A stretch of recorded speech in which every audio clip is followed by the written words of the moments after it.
20th Century Fox presents the story of Carla Moran, the most extraordinary case in the history of psychic research. The bed was shaking and the walls were shaking and... Like an earthquake? No, it wasn't like an earthquake. It was much stronger than any earthquake. Or you weren't? It happened. I was raped. You were raped by whom? I don't know. There was no one there. Carla. No, to anyone else. And they will find more than evidence. They will find.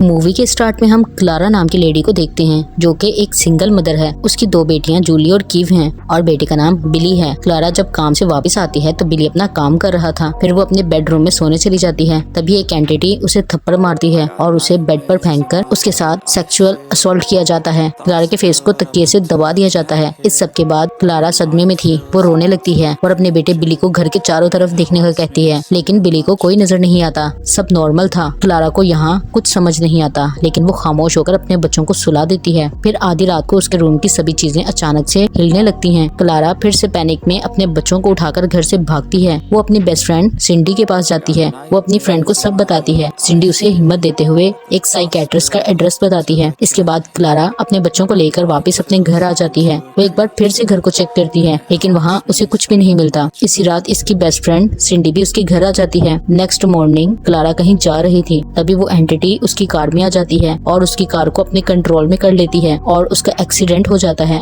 Accident होने पर Clara को कुछ भी नहीं हुआ, लेकिन वो बहुत ज्यादा डर गई थी। फिर क्लारा डॉक्टर फिल के पास जाती है। इसकी बातें सुनकर डॉक्टर इसका यकीन नहीं करता। डॉक्टर को ऐसा लग रहा था कि क्लारा पागल होती जा रही है। फिर क्लारा अपने घर वापस आ जाती है। जब वो अपने बाथरूम में नहा रही थी, तभी उसके बाथरूम का दरवाजा अपने आप बंद हो जाता है। फिर वही एंटिटी दोबारा वहाँ आती है और वो क्लारा पर सेक्सुअल असॉल्ट करती है। इस पर उसका हमला काफी दर्दनाक था, जिससे क्लारा की बॉडी पर काफी निशान भी आ गए थे। अगले दिन क्लारा फिर से डॉक्टर के पास जाती है और अपने साथ होने वाले हादसे के बारे में बताती है। डॉक्टर फिल कहता है कि पास्ट के कुछ बुरे एक्सपीरियंस हमारे साथ रहते हैं, जिस वजह से पेशेंट एंजाइटी हिस्टेरिया में मुब्तला हो जाता है। इसके बाद क्लारा डॉक्टर फिल के क्लिनिक के बाहर टैक्सी के लिए वेट कर रही थी, तो डॉक्टर फिल उसे घर ड्रॉप करने का कहता है। डॉक्टर फिल क्लारा के घर को देखकर कहता है कि मुझे तो ये घर बिल्कुल नॉर्मल लगा। फिर यहाँ हमें क्लारा के पास्ट के बारे में पता चलता है। उसके डैड एक प्रीस्ट थे जो बचपन से ही उसे फिजिकली अब्यूज करते थे, इसलिए वो 16 साल की उम्र में ही घर से भाग गई। इसके बाद इसकी लाइफ में बॉब नाम का एक आदमी आया जिसने उसे संभाला, लेकिन कुछ साल बाद वो भी उसे छोड़कर चला गया। बहुत साल बाद क्लारा जेरी के साथ एक अच्छे रिलेशन में आई थी। यहाँ डॉक्टर फिल कहते हैं कि ये सेक्सुअल असॉल्ट इसके पास्ट ट्रॉमा की ही वजह से है, क्योंकि ये सब अब उसके माइंड में ख्यालात पैदा कर रहा है और कहता है कि कोई एंटिटी नहीं है। फिर नेक्स्ट नाइट क्लारा पर उसके बच्चों के सामने फिर से अटैक होता है। उसका बेटा बिली उसे बचाने जाता है, लेकिन उस पर भी हमला हो जाता है। अब इस सब के विटनेस उसके बच्चे भी थे।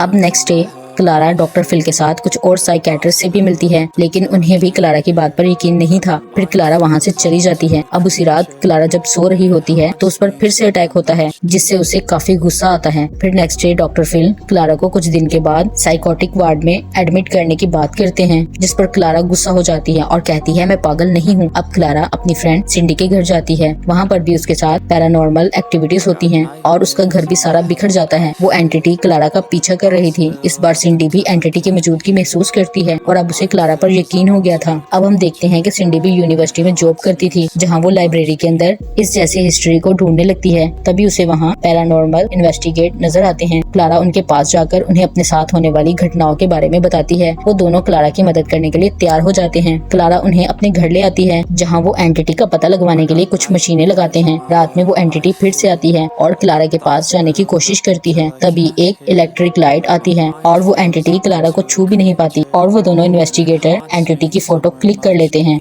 वो अपने सीनियर को वो फोटो दिखाते हैं। इस फोटो में एंटिटी की बॉडी शेप नजर आ रही थी। फिर वो लोग अपनी टीम को लेकर क्लारा के घर जाते हैं। ये लोग बहुत सारी डिवाइसेस क्लारा के रूम में लगाते हैं। डॉक्टर कहते हैं कि ये सारा डिपार्टमेंट फेक है, घर में कोई एंटिटी नहीं है और क्लारा को अपना ट्रीटमेंट कंटिन्यू करने का कहता है, लेकिन क्लारा इसकी बात नहीं मानती। इसी रात डॉक्टर एलिजाबेथ ऑब्जर्व करने के लिए आती है। तभी सबको एक ग्रीन एंटिटी दिखाई देती है। डॉक्टर एलिजाबेथ कहती है लगता है किसी दूसरे प्लेनेट से एंटिटी यहाँ आने की कोशिश कर रही है। वो इस पर मजीद रिसर्च करने का कहती है। हैं। फिर हम देखते हैं क्लारा का बॉयफ्रेंड जेरी घर पर आता है। क्लारा उसे सब कुछ बताती है। वो क्लारा के लिए एक ड्रेस लाता है। जब क्लारा उस ड्रेस को ट्राई करती है तो वो एंटिटी फिर से उसका सेक्सुअल असॉल्ट करती है। जेरी जैसे ही उसे बचाने जाता है वो एंटिटी जेरी पर भी अटैक कर देती है। ये सब देखकर जेरी क्लारा को छोड़कर चला जाता है। यहाँ क्लारा की हालत काफी खराब हो गई थी। अब उसकी ऐसी हालत देखकर डॉक्टर इस एंटिटी को पकड़ने की तैयारी में लग जाते हैं। वो इस एंटिटी को पकड़ने के लिए क्लारा के घर की तरह एक डुप्लीकेट घर बनाते हैं।